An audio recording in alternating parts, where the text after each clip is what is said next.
Bom dia, pessoal. Essa aula aqui é uma aula bem mais rapidinha, só para lembrar de como a gente determina, faz estudos de aminoácidos e de proteínas, né?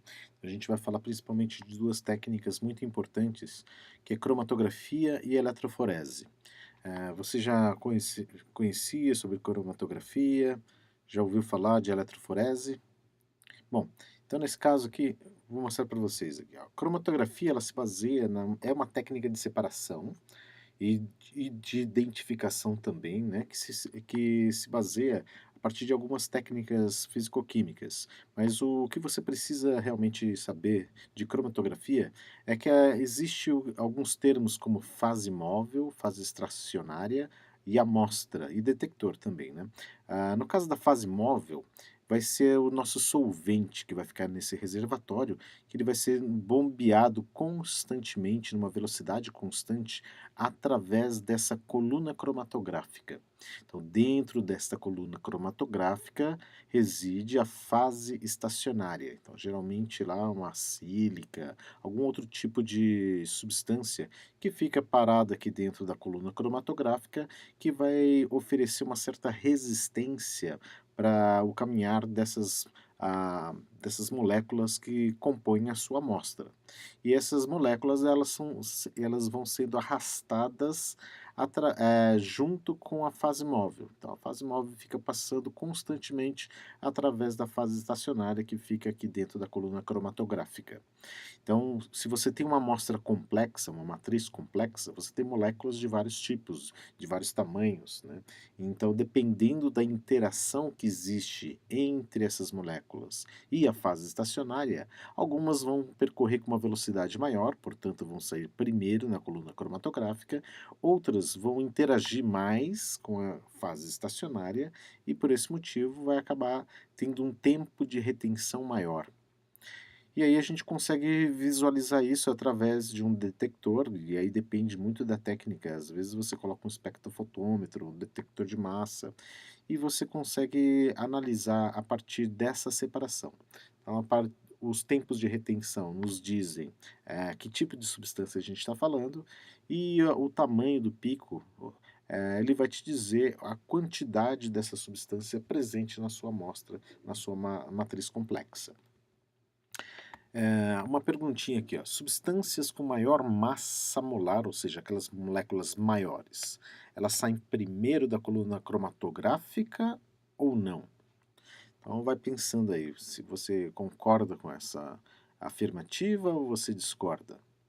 Então, se a gente pensar nesses processos de separação de coluna cromatográfica, um dos processos importantes é a cromatografia por exclusão, né? Então, nesse caso, a fase estacionária que fica aqui dentro da coluna cromatográfica, que está sendo representada por essas esferas cinzas, elas são porosas, quer dizer que ela tem poros ali, né. Então, se você respondeu no slide anterior que as moléculas maiores, elas saem depois, elas demoram mais tempo, então você errou na verdade, porque o que acontece? Se você tem lá a fase móvel sendo bombeada através da fase estacionária constantemente, numa velocidade constante, e aí você adiciona lá sua amostra, sua matriz complexa, que tem moléculas de vários tamanhos, aquelas moléculas de menor tamanho, elas possivelmente elas podem entrar nesses poros. Uma vez que ela entra nesses poros, ela perde tempo, ela tem uma interação maior com a fase estacionária, portanto ela demora mais para atravessar toda essa coluna cromatográfica, porque ela vai entrando nesse poro, aí sai, depois entra no outro poro da outra a partícula da fase estacionária e assim por diante. Enquanto isso, as moléculas de tamanhos maiores, como elas não conseguem entrar nesses poros, elas passam ao lado aqui, ó, e aí acabam que não interagem muito bem com a fase estacionária. E por esse motivo acaba saindo primeiro, sendo arrastado pela fase móvel. Tá? Então, nesse caso da cromatografia por exclusão, as moléculas de tamanho maior ou de maior massa molecular, elas saem primeiro na coluna cromatográfica. Existe um outro tipo, uma técnica bastante importante também, é a cromatografia por troca iônica. Então, nesse caso, a fase estacionária, ela representada aqui novamente por uma esfera cinza, ela pode estar carregada eletricamente com carga negativa, então nesse caso, fase estacionária aniônica, ou pode estar carregada eletricamente com carga positiva, então seria a fase estacionária do tipo catiônica. Então, nesse caso aqui, imagina o seguinte: você está lá com a sua coluna cromatográfica recheada com a fase estacionária, carregada com carga negativa. Então, todas as moléculas da sua matriz, da sua amostra, que elas sejam carregadas eletricamente com carga positiva, elas vão interagir com essa fase estacionária. E aí vai perder mais tempo. Elas vão demorar mais tempo para atravessar essa coluna cromatográfica devido à sua alta interação com a fase estacionária. Aquelas moléculas neutras, elas não vão sofrer interação ou de carga oposta, de mesma carga, elas vão acabar atravessando essa coluna cromatográfica com mais facilidade, tá? Então isso a gente pensa lá, em termos de aminoácidos, de proteínas, que a gente pode deixá-las carregados eletricamente dependendo do pH. Então a gente regula, faz um tamponamento dessa fase móvel que fica atravessando essa fase estacionária para deixar essas moléculas carregadas eletricamente e assim a gente fazer uma separação adequada daquelas moléculas que a gente imagina haver dentro da nossa amostra complexa. Um outro tipo muito importante também, esse terceiro tipo, só vou comentar desses três, de separação cromatográfica, é cromatografia por afinidade ou bioafinidade, se você preferir. Então, essa fase estacionária, ela está recoberta com ligantes. Então, dependendo do tipo de amostra que você tem, se ela consegue lá se encaixar nesses ligantes que estão aqui, ó, na superfície da nossa fase estacionária, então, novamente, quanto maior a interação da sua amostra, da sua partícula, do seu analito, na verdade, né, pela fase estacionária, maior o tempo de retenção. Aquelas moléculas que não interagem, elas passam mais rapidamente através da coluna cromatográfica e vai ter um tempo de retenção mais curto, um tempo de retenção menor. Então essa aqui é a cromatografia por afinidade ou bioafinidade. Hã, essa aqui é uma outra perguntinha que eu costumo fazer durante a aula lá, o que que você aprendeu sobre a ionização de aminoácidos, para lembrar lá que os aminoácidos, né, eles têm lá um grupamento amino, que ele age como uma base de Bronsted-Lowry, então por causa do par de elétrons no nitrogênio, ele é capaz de receber um próton, por isso é chamado de base, e se ele recebe um próton, ele fica carregado eletricamente com a carga positiva do próton. E no caso dos ácidos, ele pode estar protonado, né, no C-OH, ou dependendo do valor de pH, ele pode perder esse próton, e aí uma vez que ele perde esse próton, ele fica carregado eletricamente, só que com carga negativa. Além disso, você tem a cadeia lateral. Essa cadeia lateral ela pode ter lá um grupamento amino, e aí a cadeia lateral vai ter um comportamento básico e vai existir a possibilidade de ela ficar carregada positivamente, ou no caso da cadeia lateral ser você encontrar um ácido carboxílico, da mesma maneira, se você deixar ele desprotonado, você vai encontrar ele com uma carga negativa, a cadeia lateral, né? Então, lembrando disso, e aí também pensando em termos de proteínas, né? Aí, com relação à proteína, a gente tem que imaginar que as cadeias laterais dos aminoácidos que compõem essa proteína, eles podem estar ionizados com carga positiva, carga negativa.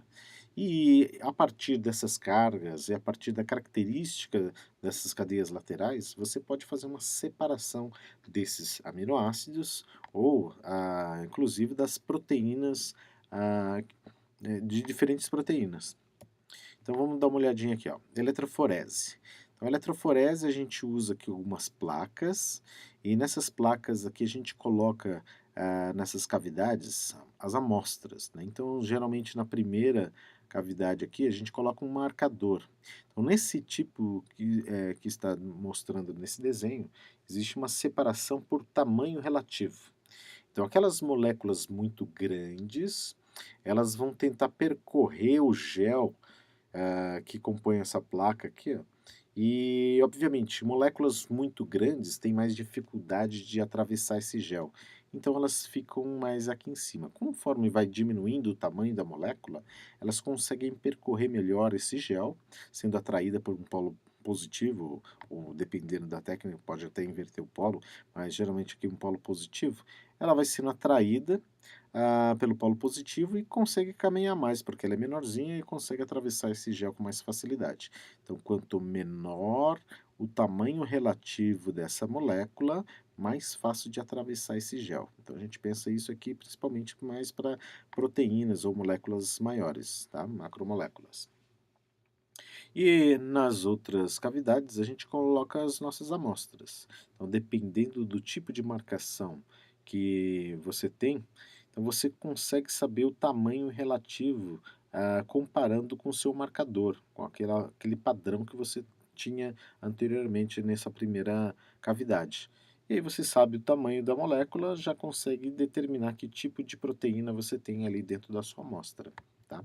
Uma outra técnica também falando de eletroforese, desculpa, só mostrando aqui, ó, então a miosina, o tamanho relativo 200.000, a beta-galactosidase 116.000, então ela vai fazendo marcações específicas. E se você tem, por exemplo, aqui uma proteína desconhecida que fez uma marcação, pelo menos você já tem mais ou menos o tamanho relativo desta proteína, tá?